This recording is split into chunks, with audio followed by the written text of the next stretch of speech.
Salut les amis, j'espère que vous allez bien. Aujourd'hui c'est Bike Auto, donc moi c'est Dani. Donc on se retrouve dans mon garage. Donc je fais de la réparation automobile, mais je fais principalement de la pièce détachée, comme on peut voir derrière.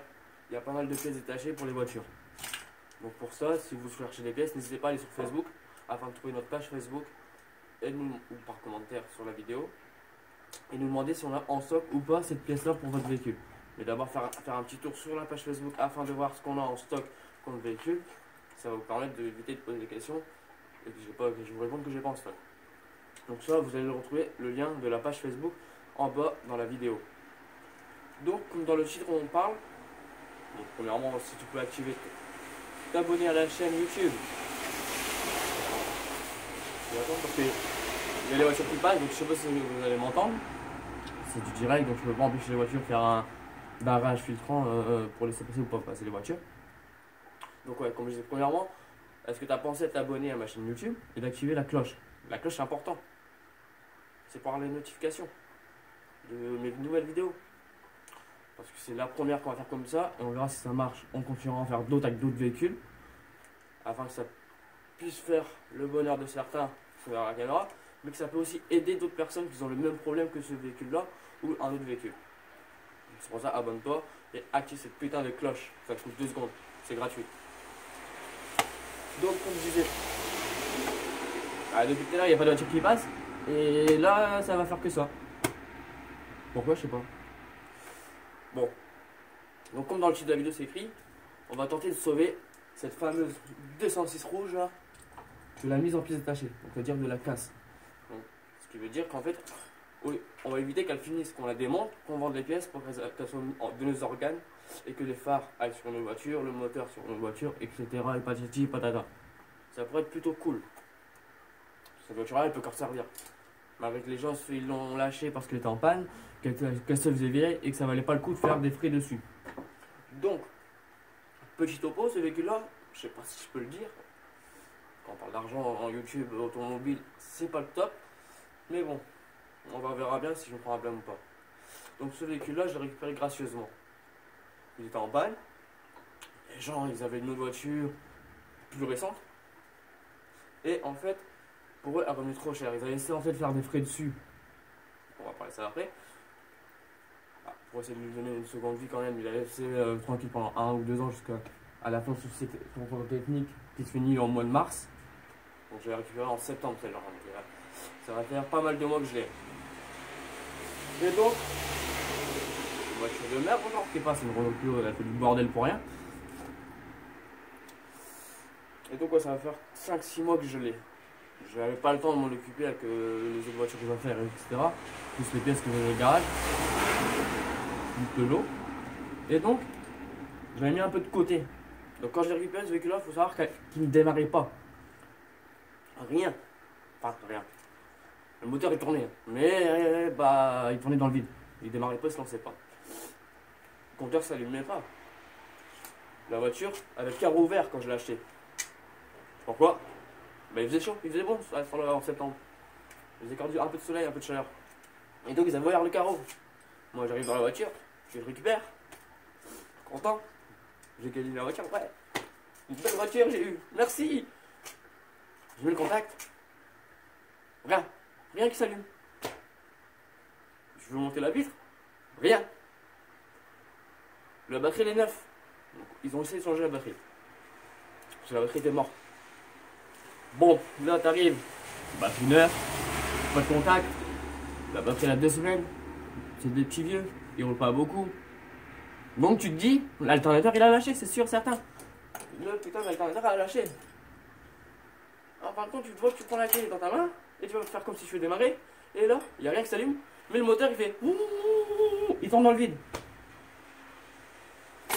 Bah tu dis, la batterie est neuve, tu pensais que c'était l'alternateur. C'est pas l'alternateur.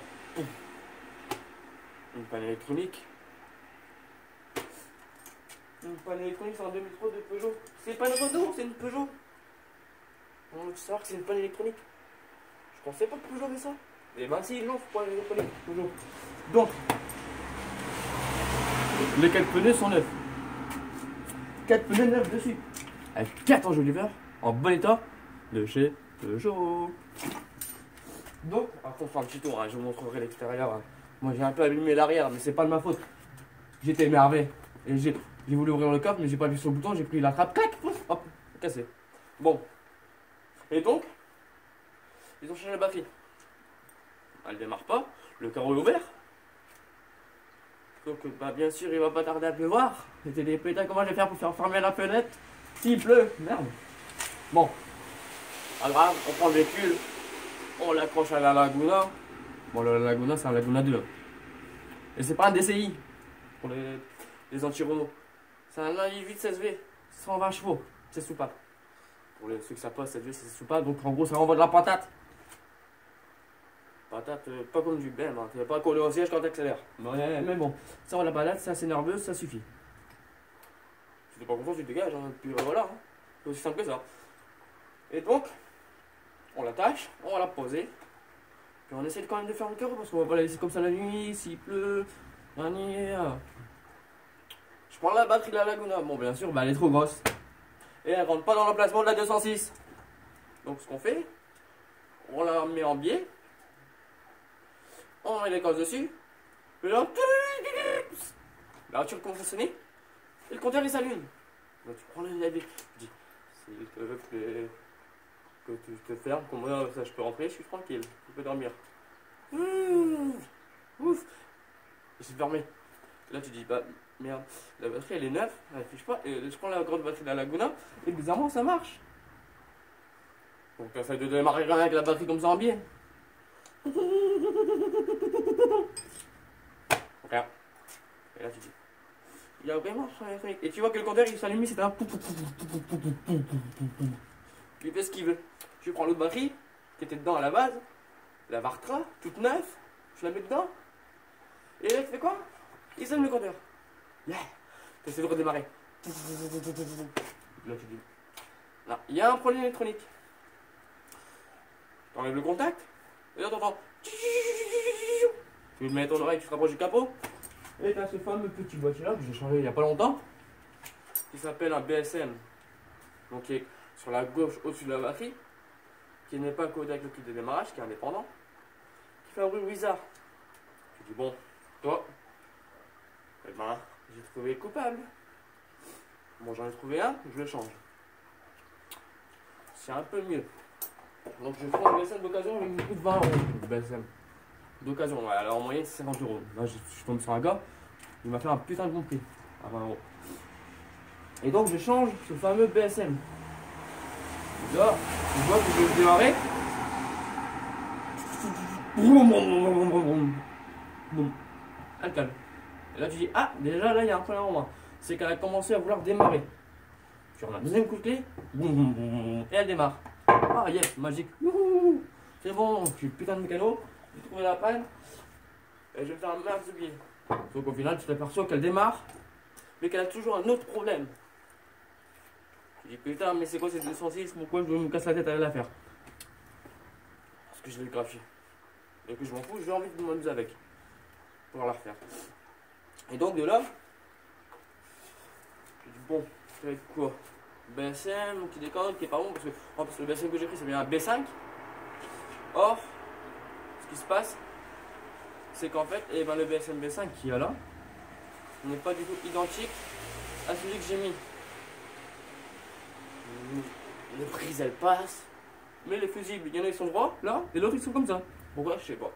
Mais ça vient aussi d'une 206 et c'est un BSM B5. Donc, regarde plus haut, je vais te mettre le lien de la vidéo avec le problème de la 206 qu'elle me fait à l'heure actuelle. Et donc ça sera entre un problème de PMH ou un problème de kit de démarrage, donc BSI. Mais sauf que là si je change le BSI, donc c'est le petit boîtier en dessous du volant avec les petits fusibles là, et que ça fout la merde dans l'électronique, que je dois changer. Mais si je le change, je dois changer la clé, le Neumann, le calculateur et le BSI parce que je ne sais pas reprogrammer. Et c'est mieux de changer, ça va être plus simple, je pense. C'est honnêtement coûteux parce qu'une programmation ça coûte cher. Et là, entre guillemets, je peux en avoir pour 50 balles, 60 balles, en étant patient. Donc, il faut coller 100 balles pour avoir un BSI calculateur. Et donc voilà. Donc le topo c'est ça sur ces 206 là, donc c'est principalement trouver le problème de cette panne là. Après c'est de la passer au CD.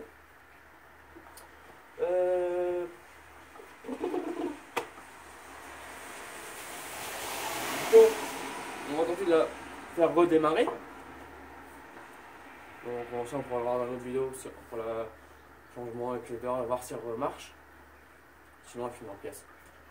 On va lui casser sa gueule. On va le... Donc voilà. Donc elle finira à la faire. Allez. Non, j'ai quand même. On va tout faire pour la faire démarrer. On est obligé de la faire démarrer. C'est une mission. C'est un soldat. On doit la sauver. C'est le soldat Ryan. Donc c'est 2003 cette 206 là. C'est un Ali4 injection. Attention, injection. Phase 2 de 2003. Elle a 180 000. Je sais, toi, tu vas me dire que la tienne elle a 400 000. Mais moi elle a 180 000. Elle a moins que la tienne. Elle a un peu sale. Mais ça c'est un petit nettoyage à faire. Parce que bien sûr elle est salariée donc elle a fait un peu de verre de gris dessus. Mais niveau carrosserie elle est assez propre dans le sens où elle n'a pas trop de coups. Donc elle n'a pas pris des poteaux à gauche. Elle n'a pas fait un poteau à droite. Elle est passée dans le centre du but. Non, je pense que c'est une blague à part. Bon, c'est pas comme Marseille où ils vont taper le poteau. Là, non, elle tape le poteau, elle rentre droit dans le but. Dans le but. Et donc voilà. Donc, bien sûr, la magie sur les 106 de cette couleur-là. Au niveau de la peinture, sur la ferraille, ça va nickel.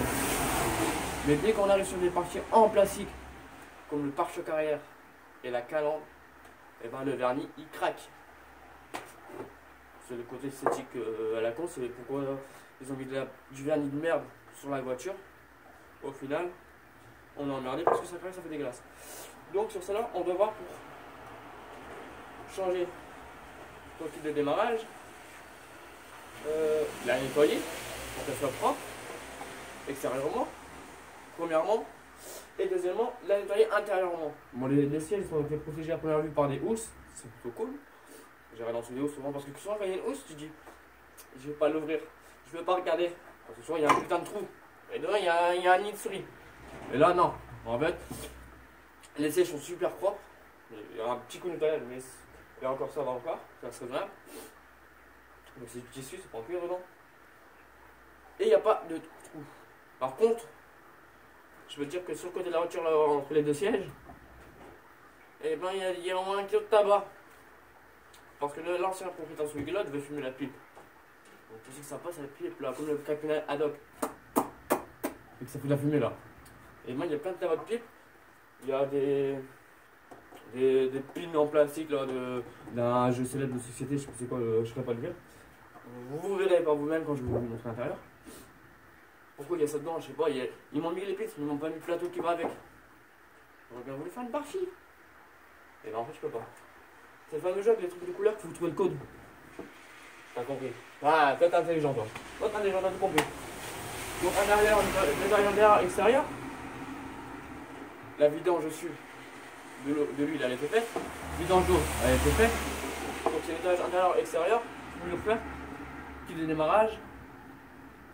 Un contrôle PMH, il y a pas mal de PMH. La fameuse truc que j'ai pété derrière. J'ai pas envie de vous montrer, je suis honté.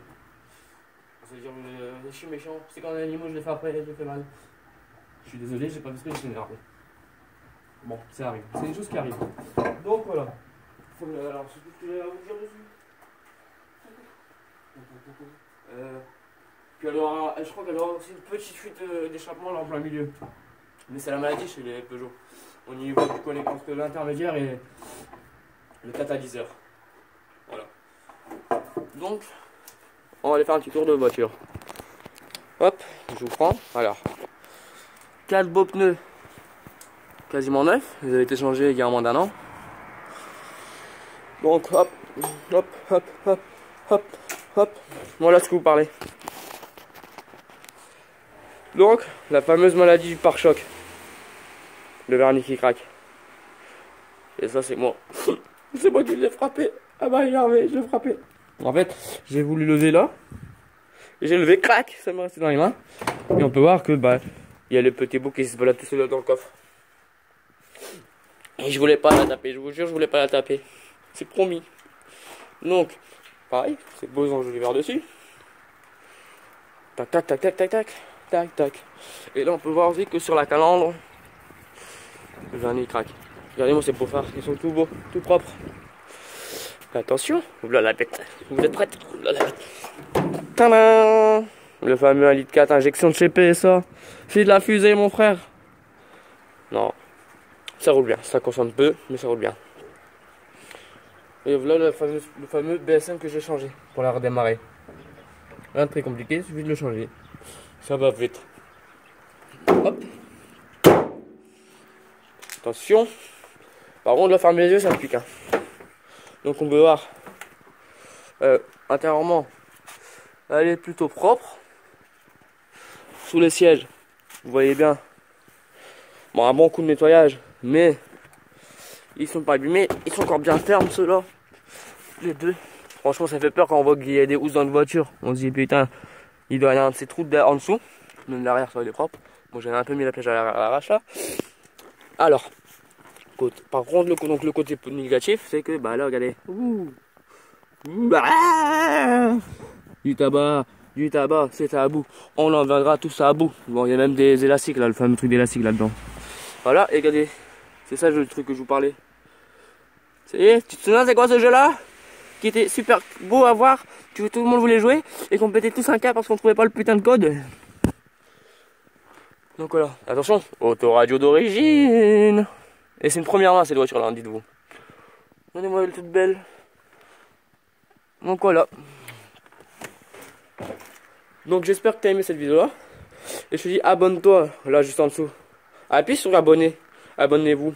Abonne-toi et active la cloche pour suivre les prochaines vidéos de Bike à Soto. Ciao ciao.